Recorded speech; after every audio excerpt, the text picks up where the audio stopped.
ug mga 2 days makalin na siya og egg. Kailangan nato siya ibutang sa silent and like this. Ano to siya dira? Dapat pili siya ma-disturb kaya maka-stress siya.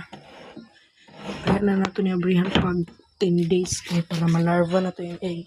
Ay, i-check na to siya ugma.